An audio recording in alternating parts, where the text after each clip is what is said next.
The anime begins by showing a young man named Tatsumi trying to save a group of people in a horse carriage when they are being attacked by a giant dragon. He seems to have quite a great fighting ability because he can easily defeat the dragon with just one slash of his sword.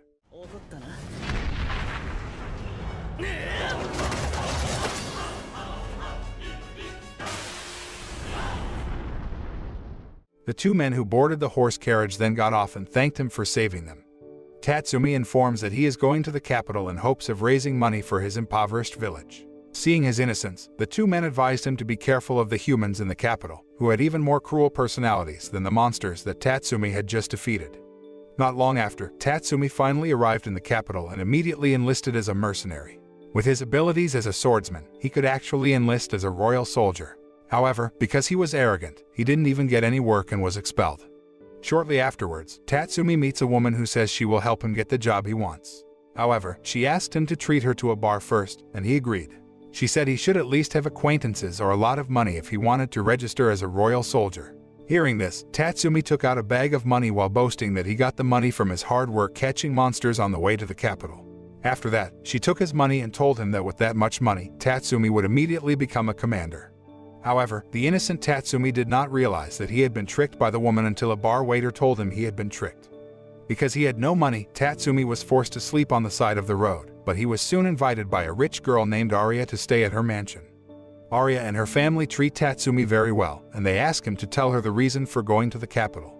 Knowing his desire to become a royal soldier, Arya's father warned him that their kingdom was surrounded by 3 kingdoms whose military strength could not be underestimated, and he might be stationed in the border area, which must be ready to fight in case of conflict. Upon learning that, Tatsumi, who was very confident with his fighting skills, said that he had prepared himself to face a fight anytime and anywhere. After that, he said he went to the capital with his 2 friends, Sayo and Iyasu. However, they were attacked by a group of robbers on the way, so they were separated. Tatsumi was not too worried about his 2 friends because they were good at fighting. However, Iyasu was terrible at determining direction, so he worried they might get lost. Seeing his determination, Arya's father told Tatsumi that he would ask for help from one of his acquaintances in the military to recruit Tatsumi to become a royal soldier. In fact, Arya's father will also help him find his 2 friends. The next day, when Tatsumi was dropping off Arya, who was shopping, he got into a serious conversation with one of her bodyguards, who told him that the emperor was actually a boy who didn't understand anything about his kingdom. Furthermore, the bodyguard said that it was the Prime Minister, Honest, who is a corrupt and tyrannical politician whose only agenda is to maintain his position of power. Hearing this, Tatsumi felt angry after knowing that the Prime Minister was the mastermind behind the suffering experienced by all the residents in his village. After that, the bodyguard told Tatsumi about Night Raid, a group of assassins who were wanted by the kingdom. Night Raid always targets the rich people in the capital and always acts at night. That night, Night Raid appeared at Arya's mansion, instantly killing her parents and the guards who tried to fight them. Tatsumi, who woke up from his sleep, rushed after her, fleeing to a warehouse with her bodyguards. But then, one of the Night Raid members, a girl named Akame, arrives there and prepares to attack Arya. Surprisingly, Akame didn't care about Tatsumi because he wasn't her target. She is also reluctant to slaughter the bodyguards, but because they attack her, she has no choice but to kill them. When Akame was about to kill Arya, Tatsumi rushed forward to protect her. Akame says she wouldn't hesitate to kill him if he tried to stop her from killing Arya. Even though he realized that Akame had abilities that might be greater than himself, Tatsumi still drew his sword, preparing to fight against her.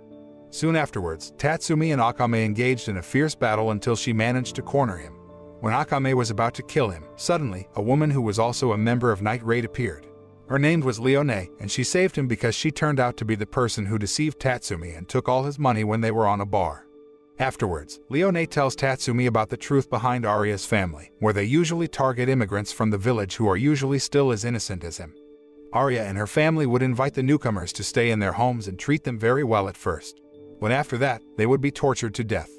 Not long after, Tatsumi finds one of his friends, Sayo, in a lifeless state after being a victim of the cruelty of Arya's family.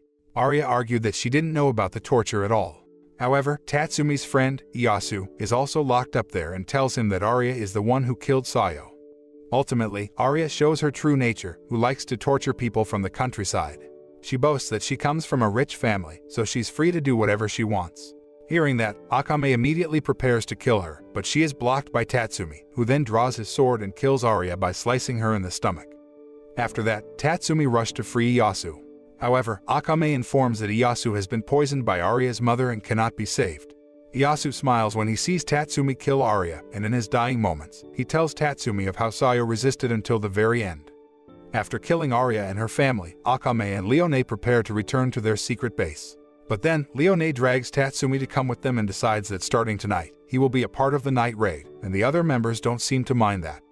Arriving at the night raid headquarters, Leone then introduced the other night raid members to Tatsumi, most of whom were women. Even their leader is a woman named Agenda, an Imperial Army general. Despite the night raid members agreeing to accept Tatsumi from joining them, Agenda gave him a choice to accept or reject the offer. He then reveals that his purpose in coming to the capital was to become a royal soldier, but he becomes doubtful after learning how dilapidated and corrupt the government is. One of the night raid members, a man named Benevolent, tries to convince Tatsumi to join them, as night raid's goal is to help the Revolutionary Army's efforts to overthrow the corrupt prime minister and restore peace and order to the empire.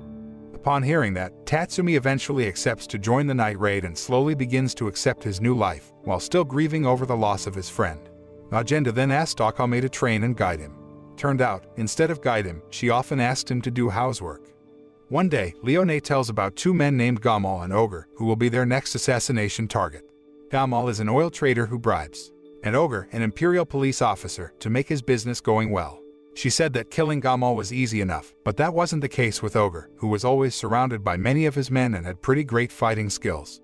Even so, Leone had done her previous investigation and found Ogre had a habit of drinking in the center of the city. Because some night raid members are wanted, the posters have been scattered in the center of the city. Because of that, Leone volunteered to carry out an assassination mission this time because she was not on the police wanted list, so she could still roam freely. On the other hand, Tatsumi told Leone and the others that he also wanted to carry out the mission. But Akame doubts he can kill other people because before, he killed Arya. After all, Tatsumi was very angry when he discovered that Arya had tortured and killed his friends. However, Tatsumi asserted that he was able to kill Gamal and Ogre, especially after hearing the reason that their client was suffering from their actions. Upon hearing that, Akame said that she would only admit Tatsumi as a member of Night Raid if he succeeded in committing murder this time. Akame also reminded Tatsumi not to be arrogant because pride only leads to death. Leone then told Akame's past, who had been trained to become a professional assassin by the Imperial Army since she was a kid. In the past, Akame was sent to kill Agenda. However, after learning how dilapidated and corrupt the government in their current kingdom is, Akame decides to join the Revolutionary Army to fight the Prime Minister. Long story short, they finally carried out the assassination mission, where Akame and Leone could easily kill Gamal. Meanwhile, Tatsumi turns out to be assigned to kill the Ogre alone. At first, he had a hard time facing Ogre because his physical strength was quite formidable. Fortunately, in the end, Tatsumi managed to kill him and then reported his success to Agenda and the others. While Tatsumi was boasting about his great ability to kill people, Akame suddenly took off his clothes to ensure that he wasn't hurt. She did that because there was once a new member of Night Raid who didn't realize that he was poisoned after completing his first mission. She felt very relieved when he found out that Tatsumi was fine. The next day, Tatsumi and the Night Raid members seemed to be running inside after learning that a group of people had managed to infiltrate their secret base area. Violet, who became a team with him, asked him to be careful because Tatsumi had never fought in groups. He then showed his true power to Tatsumi, where with that power, he defeated several people at once.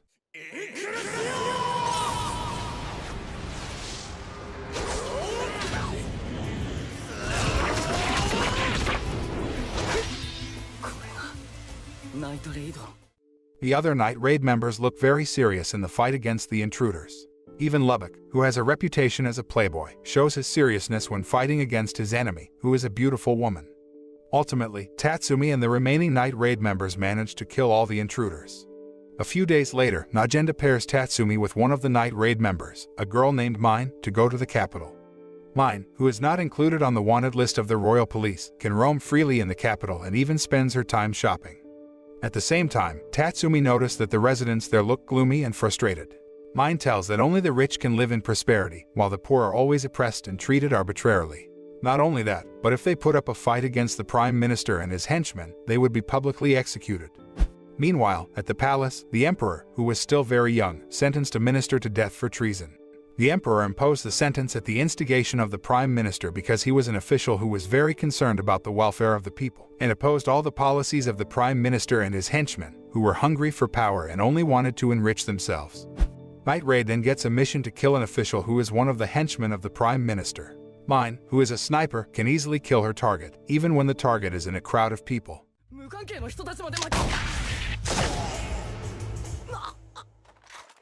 On the other hand, when the royal guards try to locate the killer's whereabouts, they are intercepted by Leone and other night raid members assigned by Najenda to kill the guards. After the fight, Leone said that the official had 5 bodyguards, whereas they killed only 4. This indicates that one bodyguard is still alive and may be looking for Mine and Tatsumi's whereabouts. Meanwhile, Tatsumi and Mine walked through the forest to the meeting location with the night raid members. She said she suffered harsh discrimination and racism for her half-foreign blood during her childhood. That's why she ran away with joining the Revolutionary Army, hoping there would be more accepting of different races when the army won. In the middle of their conversation, suddenly, the bodyguard appeared and immediately attacked them. Tatsumi was also involved in a fierce battle with the bodyguard, while Mine tried to shoot the bodyguard without hurting him. Realizing this, Tatsumi held the bodyguard's body so that Mine could focus more and easily fire shots in the right direction. She finally managed to shoot the bodyguard, killing him.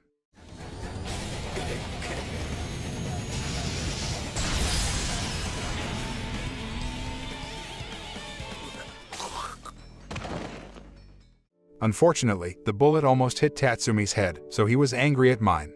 Even so, she thanks him for saving her and finally acknowledges Tatsumi as a member of Night Raid. Leone and the rest of the Night Raid members finally arrive there, relieved that Mine and Tatsumi could get to know each other better. The scene then shows a mysterious man looking at the poster of Akame, which is plastered on one of the bulletin boards in the capital. 2 royal police officers approached him and asked him about his identity because he looked suspicious. However, the mysterious man just slaughtered the 2 policemen while speaking lightly about the massacre he would carry out in the capital. Not only the royal police, the mysterious man even massacred the townspeople who accidentally passed him. The next day, Najenda met a soldier from the Revolutionary Army who appeared to be dying. The man gave a list of the names of people who were quite influential in the capital and who were not part of the Prime Minister's accomplice. After that, Najenda returned to the base and ordered Night Raid to kill a butcher who roamed the city and slaughtered many people indiscriminately. Mine thinks that the butcher must be Zong, who used to work for the Imperial Army as one of the executioners tasked with executing prisoners. Because so many people had been executed by him, Zong was so mad that he couldn't stop his craze for beheading other people. After the Prime Minister formed a special team to execute those who opposed him, the Imperial Army no longer needed Zong, so he was now roaming freely and began to carry out reckless massacres. Not only that, but he had also stolen one of the Imperial arms, so it would be quite difficult to deal with him. The Imperial Arms was created on the instruction of the first emperor, who feared that the empire he had founded would eventually fall. To prevent this, he gathered many materials and hired scientists worldwide to make strong weapons and defenses. The creation of the Imperial Arms is the result of their efforts. There were 48 Imperial Arms in all, but almost half of them were lost during a civil war about 5 centuries ago. Several Imperial Arms have been seen to be destroyed. Many Imperial Arms were created from the remains of danger beasts that had unique powers, imbuing them with special abilities. Many weapons and armor-type Imperial Arms were forged from a rare metal called orichalcum. The Imperial Arms are not limited to one ability. Some are known to have secret powers that are yet to be discovered, and some have powers that are lost to history. Since each member of Night Raid is known to have the Imperial Arms to help them in the fight, Tatsumi asks if he will get the Imperial Arms. However, Najenda couldn't be sure of that because the Imperial Arms weren't easy weapons to get and were also used by anyone. That same night, Night Raid went on a mission to kill Zonk by dividing its members into several teams and splitting up to find his whereabouts. However, unbeknownst to them, Zonk has been watching them from a distance and is targeting Tatsumi because he doesn't have the Imperial Arms. Tatsumi, who was paired with Akame on this mission, accidentally saw the figure of his late friend, Sayo, in a deserted alley, so he immediately chased her. However, when Tatsumi hugs Sayo, she suddenly transforms into Zonk, who reveals that he can read Tatsumi's mind with a support-type Imperial Arm in her head. Tatsumi was involved in a fierce battle with Zonk, but he could easily overtake Tatsumi because he could predict all of Tatsumi's attacks with that weapon. At first, Tatsumi seemed overwhelmed as all of his attacks were known, and he could not counterattack. However, with his mental strength, he could finally injure Zonk, even if only by scratching his face.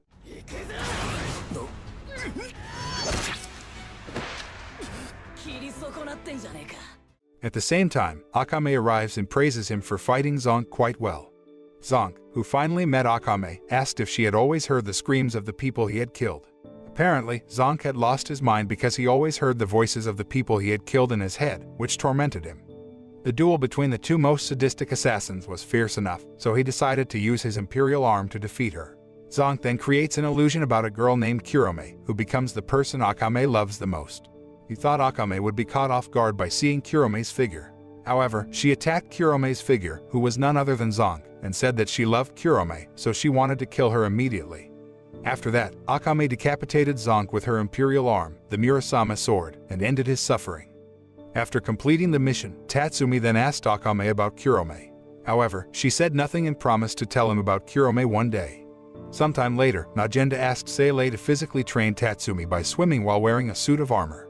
In the middle of practice, Seilei tells him she's an airhead, often losing her glasses or failing at any chores she tries to do due to clumsiness. He became curious about her past, so she told Tatsumi about her past. Growing up in the low districts of the capital, Seilei's clumsy nature caused many people throughout her life to often consider her useless, isolating her from nearly everyone. At one point in her past, Seilei had a friend who didn't mind her personality. One day, she was attacked by her ex-boyfriend. Seilei killed the ex-boyfriend to protect her, revealing her strange talent for killing. However, in the end, this broke their friendship. Soon after, a gang related to her ex-boyfriend Seilei had killed earlier sought revenge against her and had already murdered her parents. Because of that, she coolly killed the group and was later scouted by the Revolutionary Army, who had learned of her ability. By joining, she wanted to use her talent in a way that would make her useful to others by helping fix society. Turning to the present, after completing his training with Seilei, Tatsumi is asked to meet Najenda, who apparently wants to give Zonk's imperial arm to him. Tatsumi seemed happy to finally have one of the imperial arms. However, he soon became exhausted while using the weapon. Najenda said that the weapon was not suitable for him to use. Since he can't use it, she plans to send the imperial arm to the Revolutionary Army for further investigation. Besides eliminating enemies, Night Raid was also tasked with gathering the imperial arms to strengthen the revolutionary forces against the imperial army under the orders of the Prime Minister. Tatsumi then asked about the strongest of the imperial arms. Najenda says that imperial arms' actual power depends on the user's strength. However, if she can choose, she wants a weapon that can control ice. Shortly afterwards, Najenda tells about a charismatic man named Numa Seika, the leader of the northern tribes. Because Seika opposes the Prime Minister and his henchmen, they also send a woman named Esdeath to kill him and destroy the northern tribes. As a user of the imperial arms, Esdeath can completely freeze anything in an instant and can summon and manipulate ice, even without a nearby water source.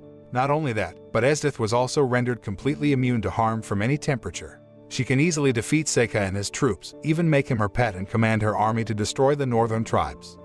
Meanwhile, there was an uproar in the palace as two generals chose to defect and join the Revolutionary Army.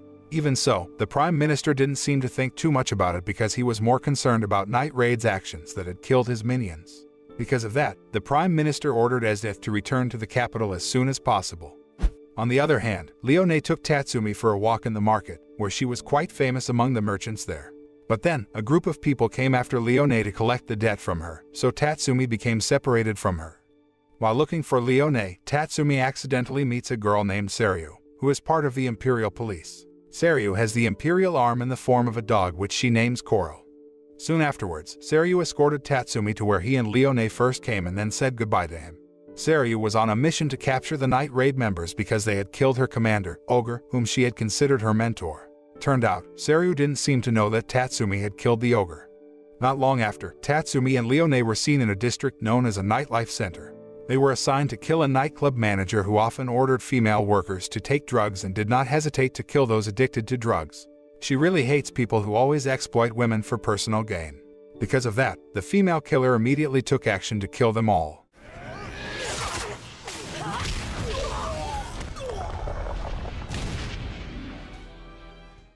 After completing the mission, Tatsumi then wonders about the fate of female workers who are already addicted to drugs. Leone said she has an acquaintance, a doctor who often helps the poor, so she might ask the doctor to help them. The scene then switches and shows Seilei and Mine rushing to where they will carry out the mission. However, they are confronted by Seiryu, who suddenly attacks them after discovering that they are Night Raid members. Soon afterwards, Mine attacked Seiryu with her imperial arm. However, Koro then changes his body size into a giant to protect Seiryu. Seiryu tells Koro to attack Seilei, but she can easily slash him. Even so, Koro does not die and can regenerate quickly. Seeing this, Mine told that Koro's real body must be hidden in it, and they must destroy it so that he can't regenerate again. Soon after that, Koro launched a barrage of attacks towards Seilei and Mine. Due to the urgency, Mine increased the strength of her weapon until she was finally able to repulse Koro, even if only for a moment. Seilei then took the opportunity to attack Seiryu, who immediately became overwhelmed when facing her imperial arm. Seiryu, whose arms had been slashed by Seilei, ordered Koro to release his true power, where he then turned into a very terrible monster. Seeing that, Mine became desperate and was almost killed by him if only Seilei didn't come on time to save her. However, this was all planned by Seiryu because someone shot Seilei from behind, and Koro pounced on her body. When Mine was about to save Seilei, suddenly the Imperial police appeared, preparing to arrest them. In the end, Seilei was dying and distracted everyone's attention with a dazzling light that shot out from her weapon. Seilei did this so that Mine could escape from there and stay alive to warn the rest of the Night Raid members. After Mine managed to escape, Seilei finally breathed her last. The Night Raid members looked so shocked and devastated by Seilei's death. Tatsumi then asked Mine about the identity of the person who had killed Seilei, but Najenda warned them not to act rashly because it would only get them all killed. On the other hand, Esdeath finally arrived at the capital and immediately rushed to the palace to face the Emperor and the Prime Minister. He ordered Esdeath to eradicate Night Raid, which had killed many of his henchmen. He even promised to grant her request if she managed to destroy Night Raid. However, Esdeath did not ask for gifts because she wanted to fall in love. Hearing her request, which was quite unique, the Emperor also promised to find a husband who matched the criteria desired by her. After that, Esdeath ordered her strongest subordinates, tree beasts, to kill honest officials who defended the people's interest and slandered Night Raid for the murder.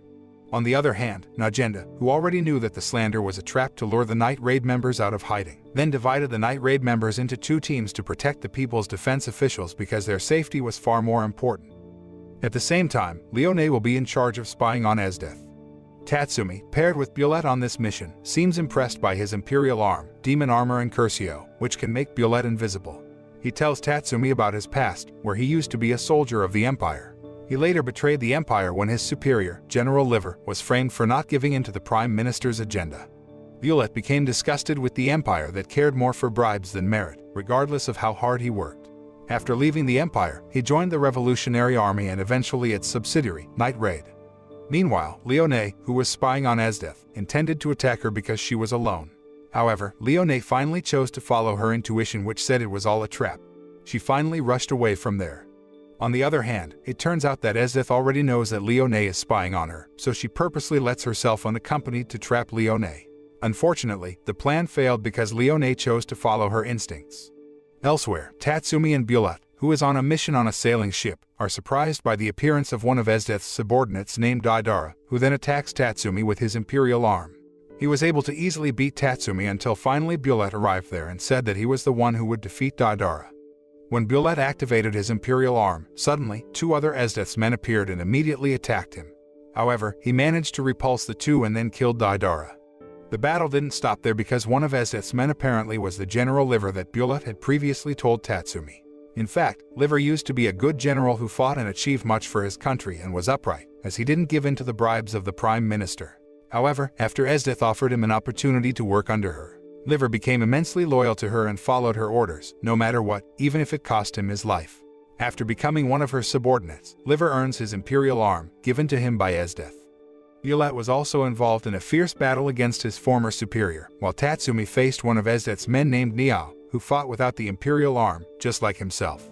Even so, Niao has a greater fighting ability than Tatsumi, so Tatsumi is finally defeated by him. On the other hand, Bulette and Liver both put their best in the fight until each of them was badly injured and could no longer use their imperial arms. Seeing Bulette's ability to develop rapidly, Liver offered to join Bulette to become Esdeath's subordinate. But he refused the offer and proudly said he was a hero for the people's defense. Shortly after, Bulette and Liver engage in close combat that only relies on physical strength.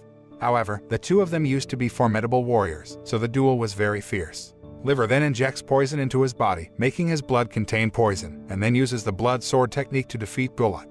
In the end, Bulette manages to defeat Liver and kill him, but in the process, he is poisoned fatally. However, the battle did not stop there because Bulette and Tatsumi still had to deal with Niao, who had the imperial arm named Scream. Niao said that he would use the triumph card of Scream to increase his muscle mass and strength by releasing a melody from the imperial arm. Seeing this, Bulette then gave his demon armor and Curcio to Tatsumi and asked him to use it because Bulette had run out of strength to fight. At first, he refused Bulette's gift because he felt unworthy to use the weapon, but Bulette convinced him that he would be able to use Incurcio. At Bulette's request, Tatsumi uses Incurcio, and surprisingly, Incurcio can evolve and adapt to his power. Benevolent, who saw this, became dumbfounded, realizing that Tatsumi had surpassed him using incursio. With the Imperial arm, Tatsumi's fighting ability increased dramatically, and he could easily defeat Niall. Seeing that, Benevolent looked very proud of Tatsumi because he had managed to adjust to incursio and even surpassed his strength. He finally breathed his last with a smile etched on his face. Tatsumi seemed devastated by Benevolent's death, which he considered his older brother. Tatsumi also promised to become stronger and use incursio to the best of his ability. Elsewhere, a girl named Kurome is seen sitting relaxed after massacring a village with her comrades. One of her comrades approached her and told her that she was asked to return to the capital immediately because they were planning to create an elite team to do important work.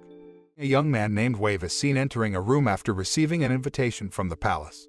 In the room, he meets a strange man named Balls, who wears a scary mask. Wave looked so awkward because they were alone in the room until finally, Kurome and Seryu, who also received the same invitation. Besides them, there is also a young man named Run and a man who calls himself Dr. Stylish.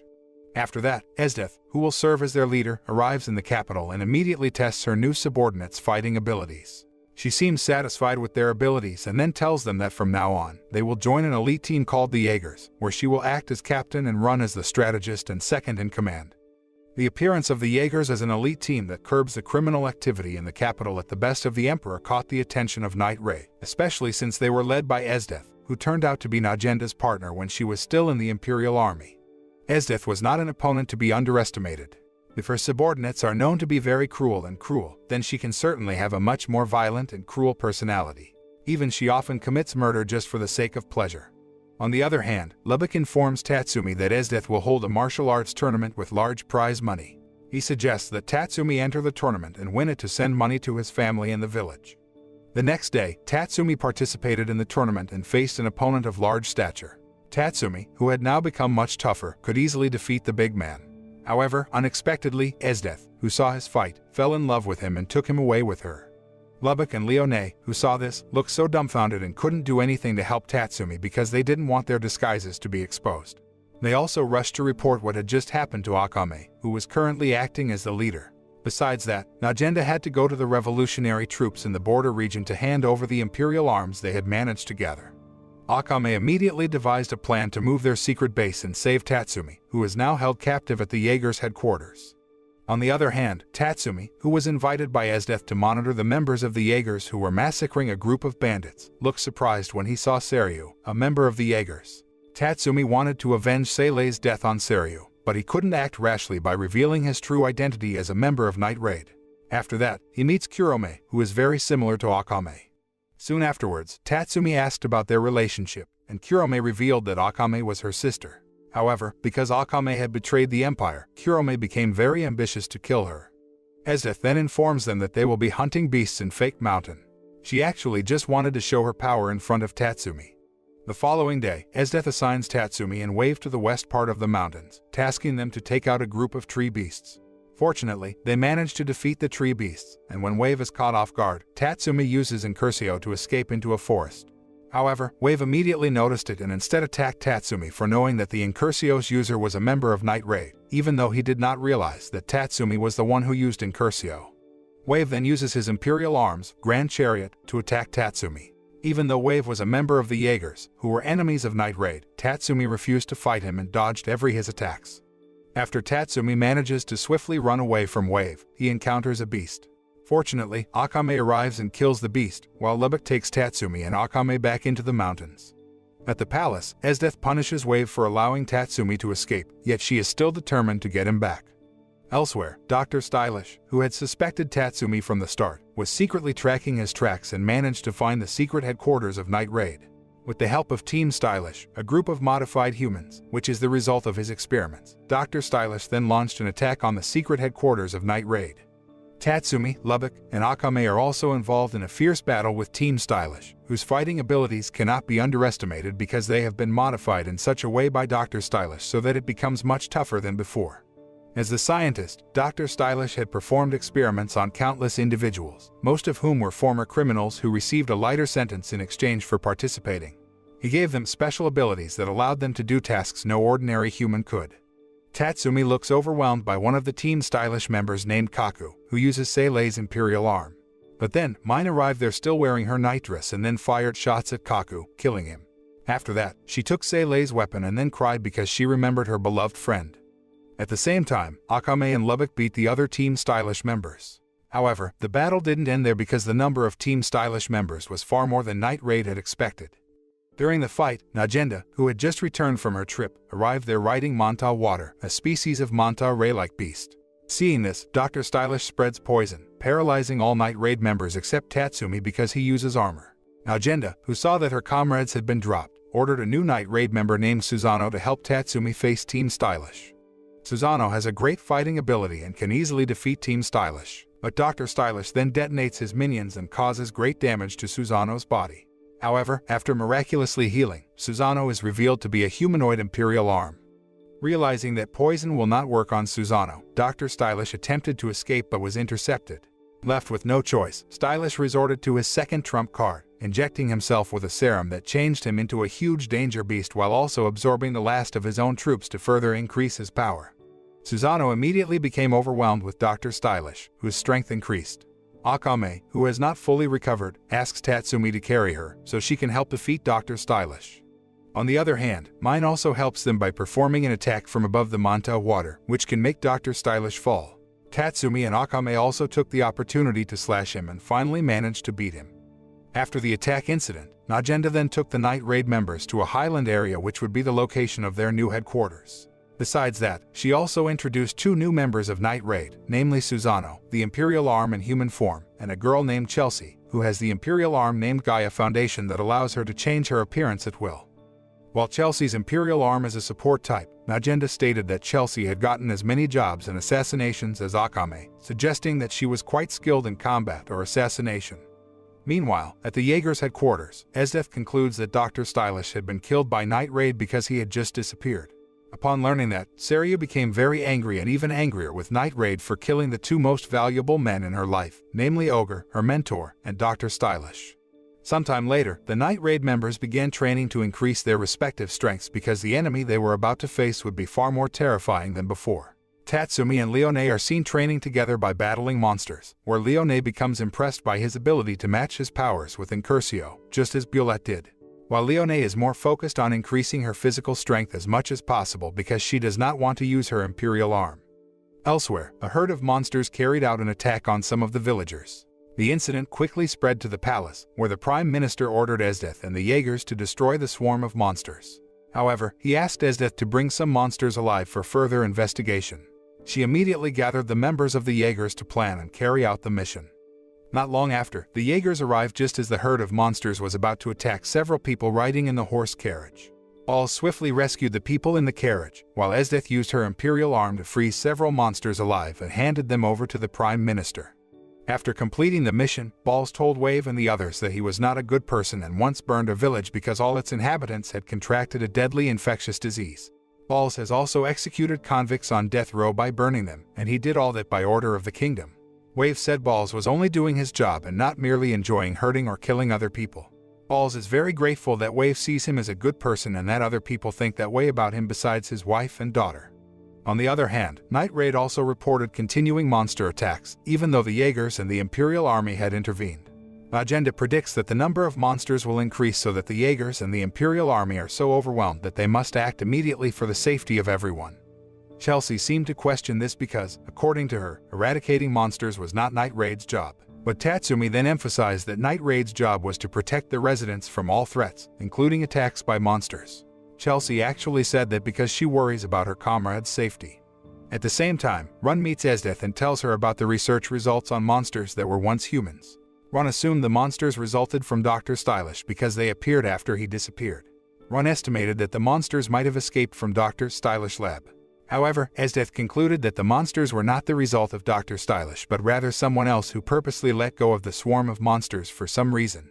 Esdeath's assumption seems to be starting to come true because when Seiryu and Koro are fighting against a pack of monsters, someone seems to be watching their fight from a distance. Afterwards, on a mission with Lubbock, Tatsumi questioned his past, who turned out to be like Najenda. Lubbock actually comes from a wealthy family.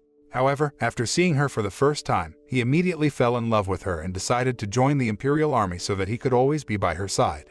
When Najenda chooses to defect and join the Revolutionary Army, Lubbock follows the woman he loves. Even when she formed Night Raid, he remained by her side.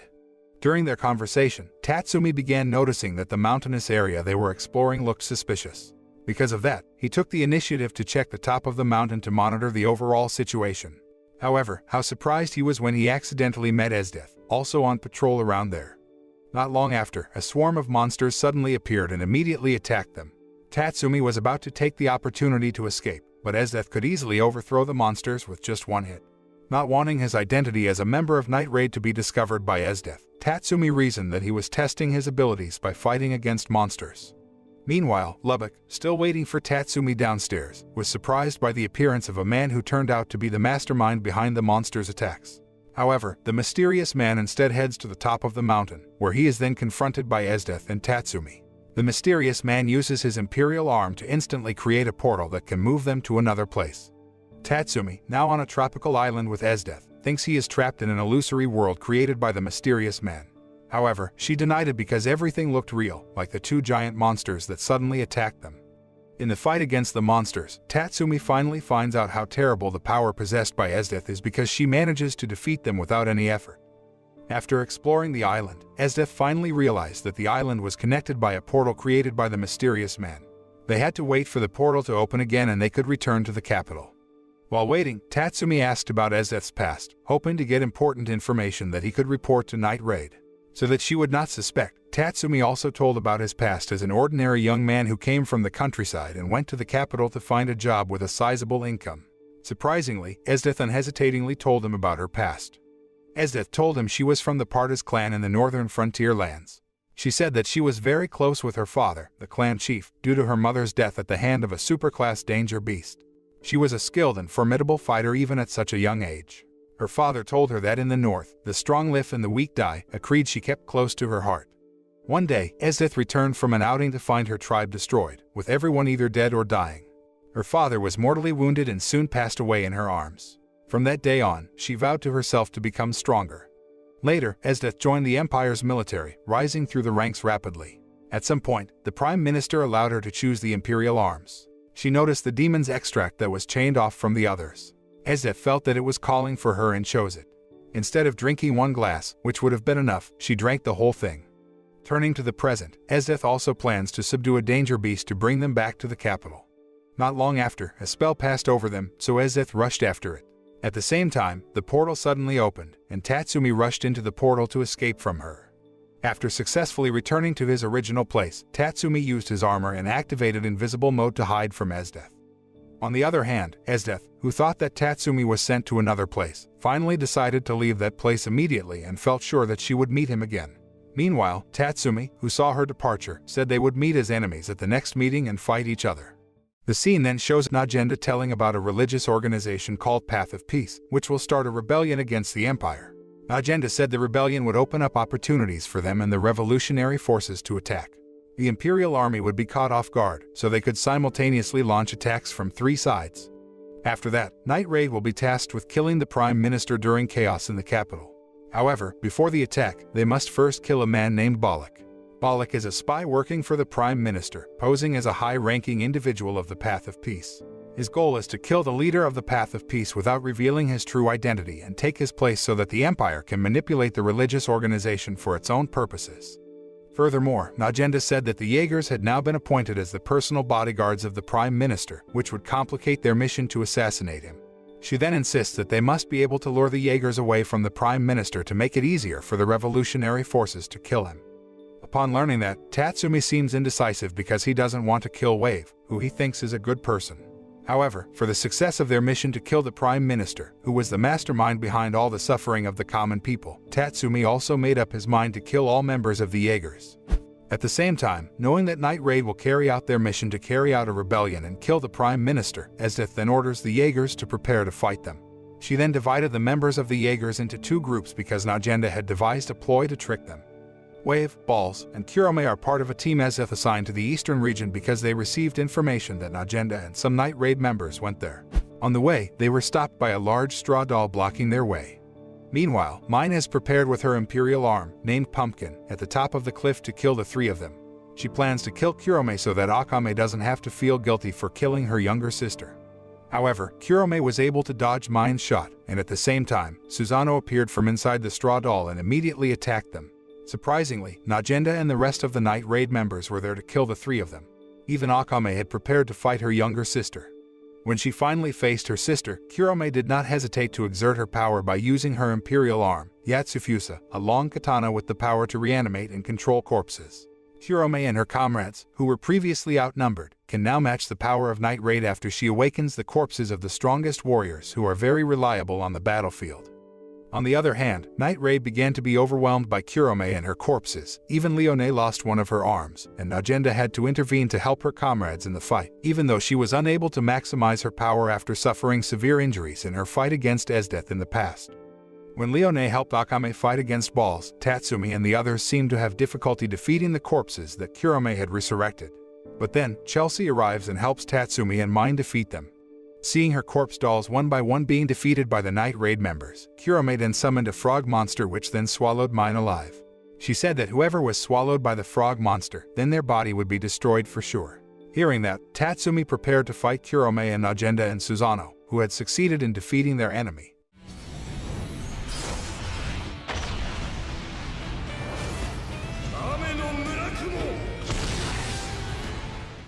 At the same time, Akame and Leone cooperated solidly enough that they were able to defeat Balls.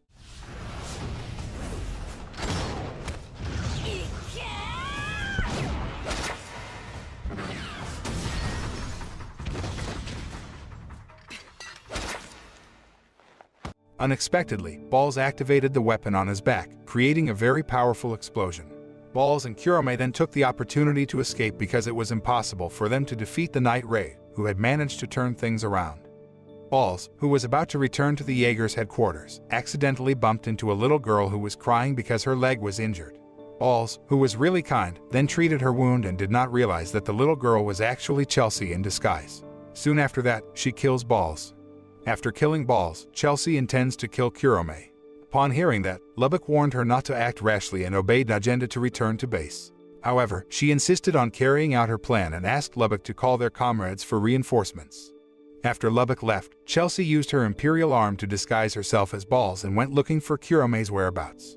Meanwhile, Kurome, who was resting somewhere, was reminded of the past when she and her sister were gathered together with other children to be trained as professional assassins. They were then left to survive alone in a forest filled with monsters and beasts. Of the 100 children collected, only 7, including Kurome and Akame, survived. After that, Akame and Kurome were separated to train in different places. Kurome, the weakest of the 7 children who had survived, was injected with a special liquid that could strengthen her body.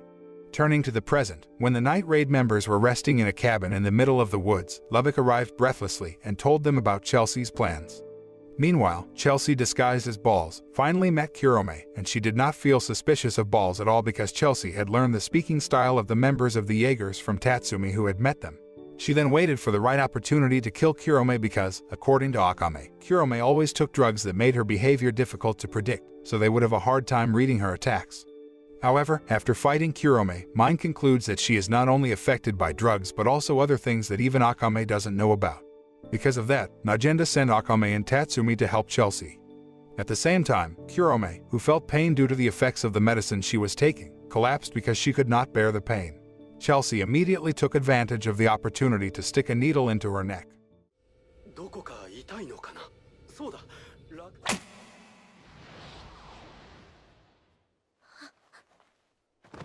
Presuming that Kurome was dead, Chelsea returned to her true form and prepared to leave. However, unexpectedly, Kurome turns out to be still alive, and that's because of the new drug that was injected into her. She then told Chelsea that she could only die if she was stabbed directly in the heart or cut off her head. Realizing she couldn't fight Kurome alone, Chelsea rushed to run away, especially after Kurome destroyed her imperial arm. Kurome then resurrects her corpse dolls and orders them to kill Chelsea. Because Chelsea did not have weapons that were strong enough to fight them, she was finally killed in a gruesome way. Elsewhere, Tatsumi and Akame finally find Chelsea's whereabouts, despite being a corpse. Even though the Night Raid members are shocked and devastated by Chelsea's death, they still have to continue their plan to kill Balak. Meanwhile, the Jaegers have apparently been ordered by the Prime Minister to escort Balak, even though he says that he already has personal bodyguards dubbed the 4 Rakshasa demons. Balak even boasted by asking Esdeath and the Jaegers to rest because his bodyguards would defeat Night Raid. On the other hand, Wave realized that Kurome was injured quite badly from the attack from Chelsea earlier, so he asked her to just rest. However, Kurome insisted on continuing the mission because, according to the rules, members of the Jaegers who could not fight would be killed so as not to spread information. Meanwhile, along with the Night Raid members looking for information to infiltrate the Bollock residence, the Rakshasa demons have also begun to spy on the Night Raid members, even openly confronting them, as experienced by Akame. That night, Akame is visited by one of the Rakshasa demons, Ibara, who used to be her partner while still in the Imperial Army. Akame was also involved in a fierce battle with him, who had terrible physical strength, which was difficult for even her Murasame sword to touch.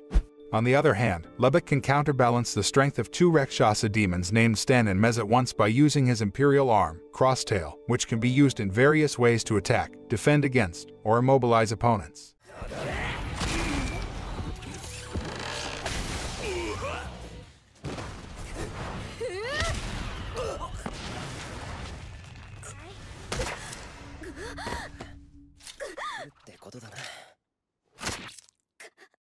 After a fierce battle, Akame and Lubbock finally managed to defeat their enemy. Unfortunately, Esdeath already knew about the defeat of 3 members of the Rakshasa demons because she asked Run to spy on them. Hearing this, Seiryu became even more excited to kill all the Night Raid members and began to explore the city to find their whereabouts. Soon afterwards, Seiryu managed to find Mine, who was with Tatsumi at that time. Seeing Tatsumi with one of the Night Raid members, Seiryu finally finds out the true identity of the young man who is so loved by Esdeath. Without thinking, Seiryu immediately launched an attack on them.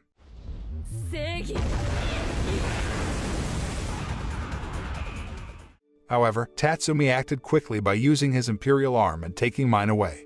During their escape attempt, they are confronted by the only remaining member of the Rakshasa demons, Suzuka, so he can't help but have to fight against her. Meanwhile, another fierce battle took place between Mine and Seiryu. At the same time, Night Raid has acted to kill Bollock. In the end, Mine managed to destroy Koro and defeat Seiryu.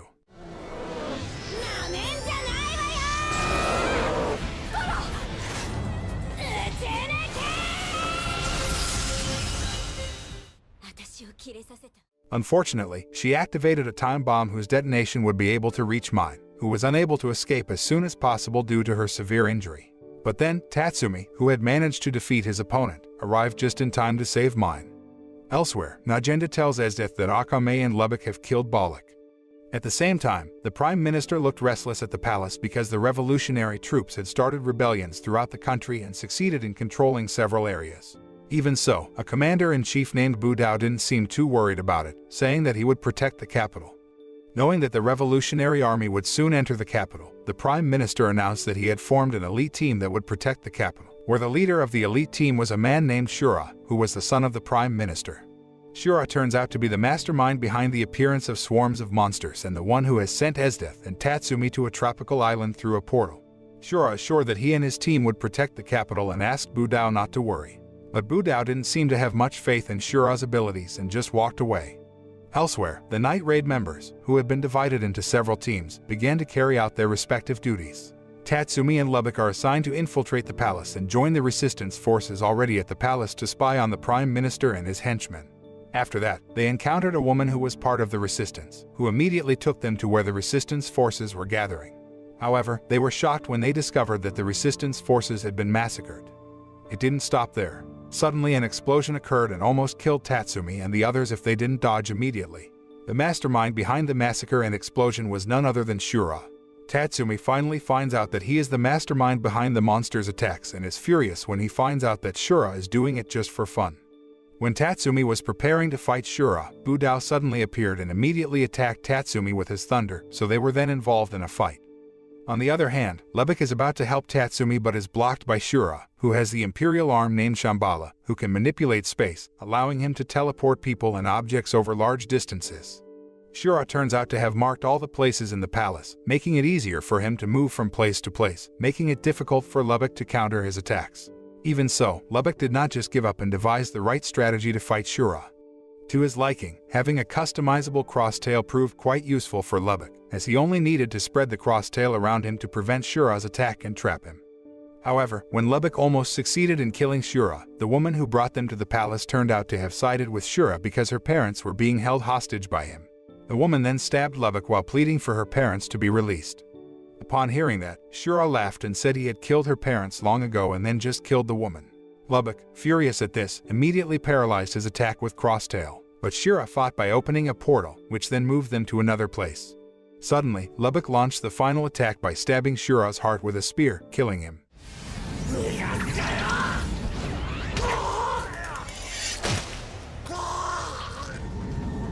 After Shira's death, the portal suddenly disappears, and Lubbock notices he is sliding down from a height. Knowing that he will soon die, Lubbock remembers all the good memories with the Night Raid members. He considers his own family and leaves everything to Tatsumi, hoping he can survive. After that, Lubbock fell on the tip of a sharp spear and died right away. On the other hand, Tatsumi was defeated by Budao and then imprisoned. The Prime Minister, who is still mourning the death of his son, intends to kill Tatsumi to avenge his son's death. However, Esdeath emphasized that she would handle this matter. They then spread the news about Tatsumi, who will be executed soon, to all corners of the capital, and the Night Raid members were very surprised to hear that. While Najenda and the Night Raid members devise a plan to free Tatsumi, Esdeath encounters him in a holding cell, trying to persuade him to join the Imperial Army. However, Tatsumi refused the offer and confirmed that he would still side with Night Raid and the Revolutionary Army. Upon knowing that she can't convince Tatsumi to join her, Esdeath says she will kill him by herself because she won't let anyone else kill him. Long story short, the day of Tatsumi's execution arrived under the direct leadership of the Emperor. When Esdeath was about to kill him, Mine, already at the designated position, fired a shot at Esdeath. However, Esdeath was able to dodge the shot.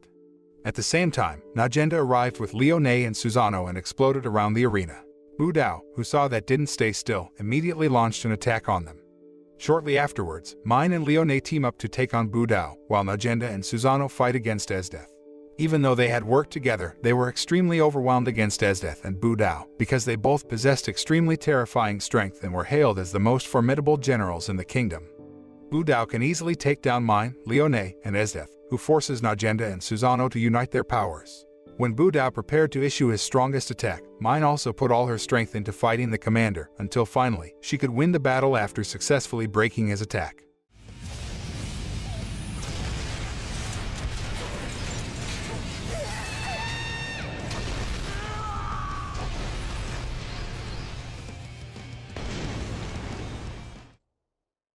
On the other hand, when everyone was involved in a fierce battle, Akame managed to free Tatsumi, so he immediately helped Mine, who collapsed due to exhaustion.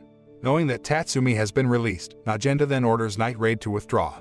However, Susano said he would withstand Esdeath's attacks as best he could, so they could all escape from that place. Susano turned out to have prepared to sacrifice his life for the Night Raid members, who he considered his own family. Esdeath seems a little impressed by his sacrifice and tells him she will remember him as a soldier, not a weapon. Susano put all his strength into fighting Esdeath while the rest of the Night Raid members fled. When it reached a safe place, Mine, whose body was still very weak, expressed her love for Tatsumi. Suddenly, Mine breathed her last because her life couldn't be saved after her fight against Budao. The struggle of Night Raid and the Revolutionary Army against a tyrannical and cruel government, in fact, has inspired the residents to carry out a similar struggle. Rebellions began to occur throughout the capital. However, Esdeath quelled the rebellion by massacring the rebels and hanging their bodies from the stake as a warning to the rest of the population. On the other hand, Wave and Run seem to be discussing the rebellion. Run then reveals that he is siding with the Revolutionary Army, which wants to overthrow the current government and form a new government that can bring peace and prosperity to all residents. Meanwhile, Akame realized that Kurome was sending messages through the corpses to do a one-on-one duel. Knowing this, Tatsumi tried to stop Akame because he was worried about her safety, but she was determined to fight her sister and rushed to the abandoned church ruins in the middle of the forest. Before starting the fight, Akame and Kurome then talked while reminiscing about their past when they were still on the same side. When they finally fought each other, they were suddenly surprised by the appearance of a giant robotic danger beast, so the two of them worked together to defeat the giant monster.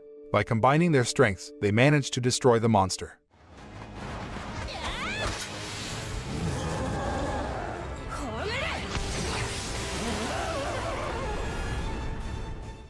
When Akame and Kurome continued the fight, Wave suddenly appeared to help Kurome. Because the fight became unbalanced, Akame became desperate. But then, Tatsumi appears and tells Wave not to interfere with the fight between them because that fight is very important to them. After Tatsumi explained everything, Wave finally understood and allowed the two sisters to fight each other and settle their affairs. In the end, the fight is won by Akame, who's finally having closure with her little sister.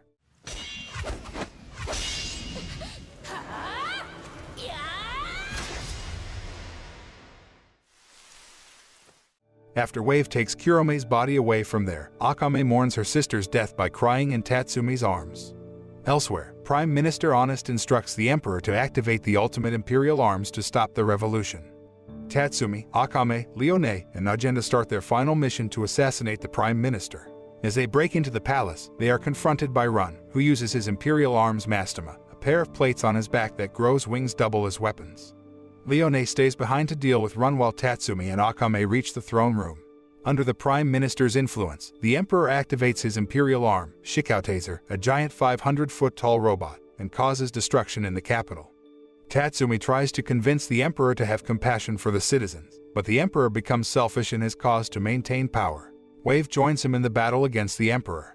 After Tatsumi manages to strike the core of Shikautaser, he unlocks the true power of Incursio to defeat the Emperor.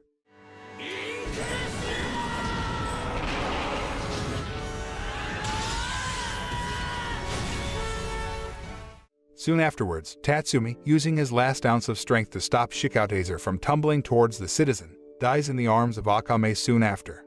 With Tatsumi now dead, Esdeath challenges Akame to a duel.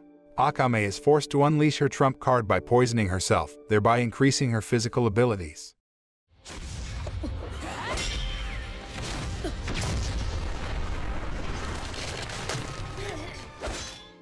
Eventually, Akame wounds Esdeath's left arm, and she cuts it off to prevent the poison from spreading through her body.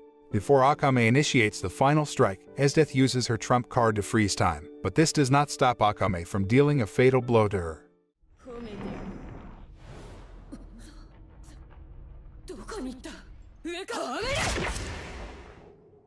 With her last effort, Esdeath encases herself in Tatsumi and ice, which shatters them both into pieces. Meanwhile, Leone corners Prime Minister Honest before he tries to escape the palace. Unfortunately, he uses his imperial arms, Erase Stone, a crown that can break other imperial arms, to destroy Leone's imperial arm.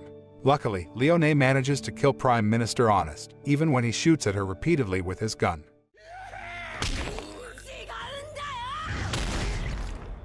She bids farewell to Akame and later dies in an alleyway. Not long after, Najenda sentences the Emperor to death for corrupting the Empire, while Wave and Run pay respects to Kurome's grave. Najenda takes responsibility for helping rebuild and restores the capital, while Akame parts ways with Najenda and leaves to parts unknown. This is the end of this anime. The moral that can be learned from this anime is, peace demands the most heroic labor, and the most difficult sacrifice demands greater heroism than war. It demands greater fidelity to the truth and a much more perfect purity of conscience. People who put themselves on the line and sacrifice their own safety for the greater good and for others, anyone in any profession whose concern is the welfare of other people instead of the individual, is inspiring and important.